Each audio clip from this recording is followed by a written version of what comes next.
Did you know that every single cruise line has a major problem? And this problem is costing cruisers thousands of dollars and countless hours of frustration. So here's the truth. No cruise line, not Royal Caribbean, not Carnival, not a single one can be perfect fit for every cruiser out there. So today I'm going to show you why those best cruise line labels are totally missing the point. If you're new here, I'm Kat, and I help cruisers find their perfect vacation at sea without all the stress and confusion. And after nearly 50 cruises, I've learned that there's no such thing as the best cruise line. Only what's best for you and your specific situation. And there are 5 factors that you have to look at that are even more important than choosing a specific cruise line, which I'll cover in just a minute. I see this firsthand as a travel advisor. My clients have widely different preferences. And what makes one person's dream vacation would be another person's nightmare. Let's just look at some of the comments on my videos. On my Icon of the Seas videos, many people write how much they would hate the big monstrosity of a ship because of so many people.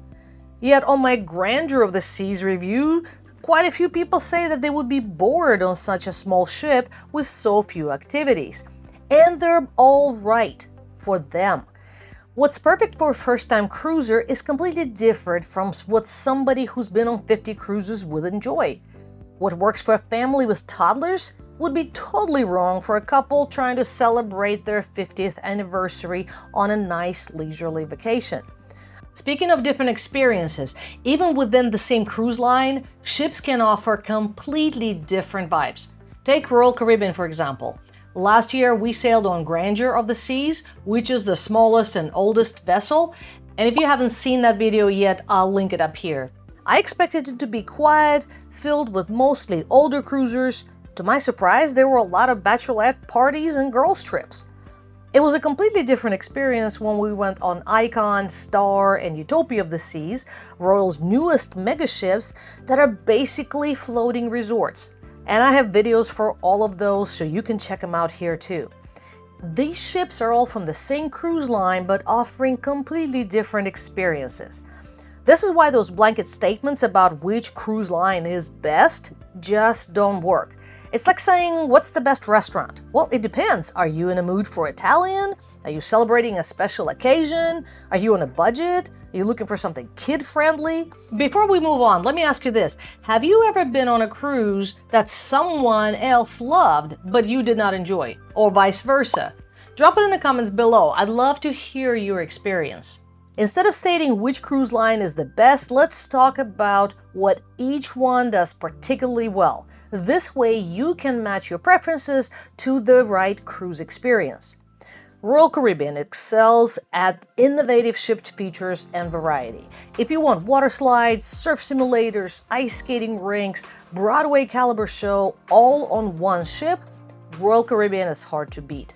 Their newest ship, like Icon of the Seas, Star of the Seas, Utopia of the Seas, are floating resorts with something for everyone.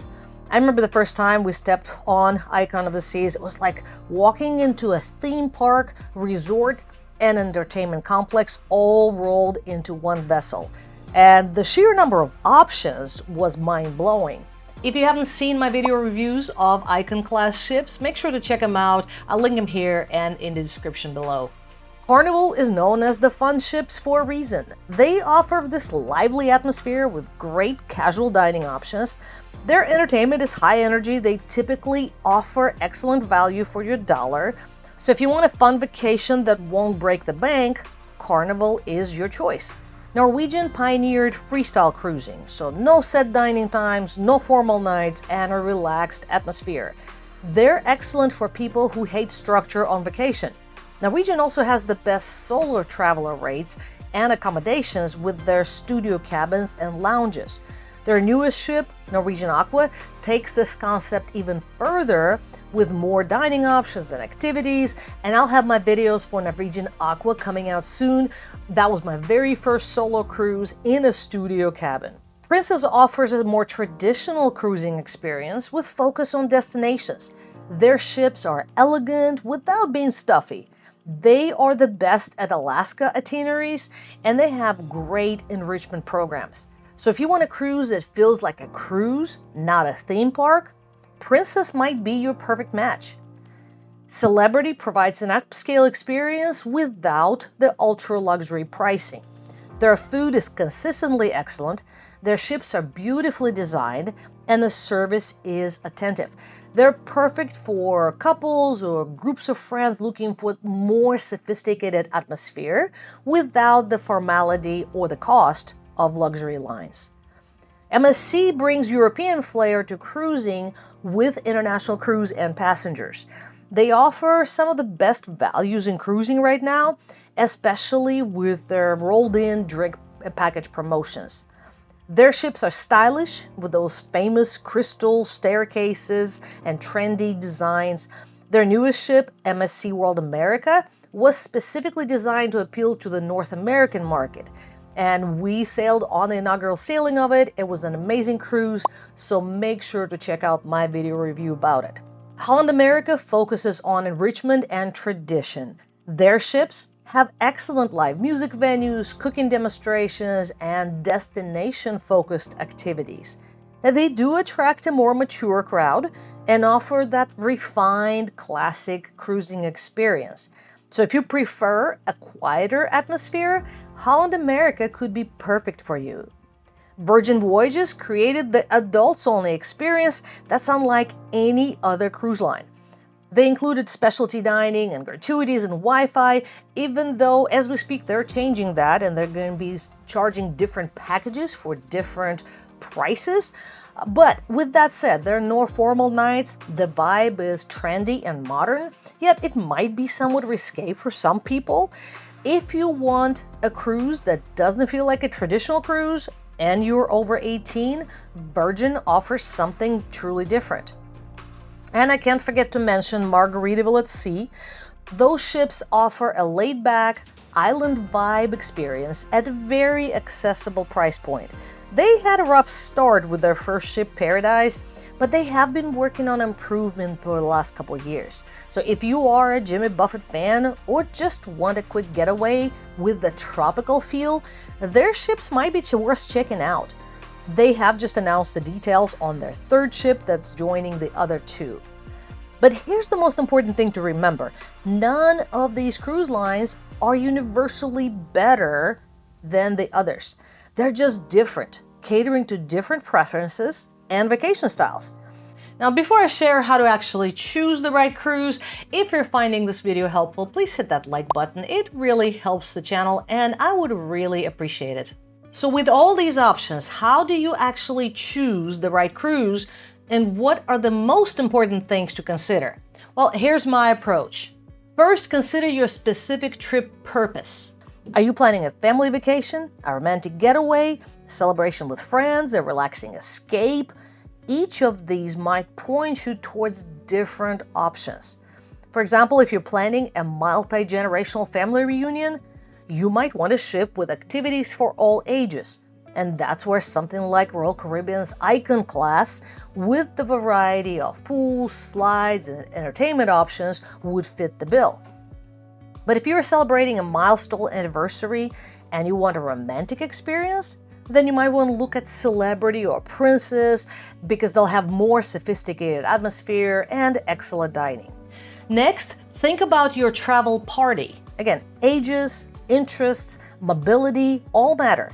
If you have young kids, you'll want really good children's programs. If somebody in your party has mobility issues, a smaller ship might be easier to navigate. Then determine your vacation priorities.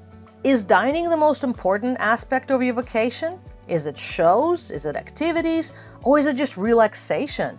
Because some cruise lines excel at certain areas more than others. After nearly 50 cruises, I learned that knowing my priorities is more important than blindly sticking to a specific cruise line. For some people, having a ton of activities is essential. They want to be busy from morning till night. For others, a ship with amazing food and a great spa is more important than having a flow rider or water slides or Broadway entertainment. Of course, you want to consider your budget and what's included versus add-ons. Some cruise lines have a higher upfront cost but include more. Others have a lower entry price, but you'll pay extra for specialty dining, drinks, and activities. For example, Virgin Voyages might seem more expensive upfront, but when you factor in all the extra things that are included, it might actually be a better value than a cheap cruise where you're going to end up paying for all those extras. And remember, your choice of a specific ship matters as much or even more than choosing the cruise line. So this is why I always say why choosing a cruise line is not the most important decision. Instead, it's choosing a specific ship on a specific itinerary for a specific date. All these factors combined can end up in a completely different cruise experience. Now, at the end of this year, I will be ranking my 10 cruises from 2025, but I will be ranking them based on my personal experience, not declaring universal bests that apply to everybody. And my goal is just for you to see the facts and help you choose what's going to work better for you. So if you found this video helpful, please give it a thumbs up. And if you're new here, consider subscribing for more cruise tips and advice. And then check out these videos next to help you plan your next cruise. Thank you for watching.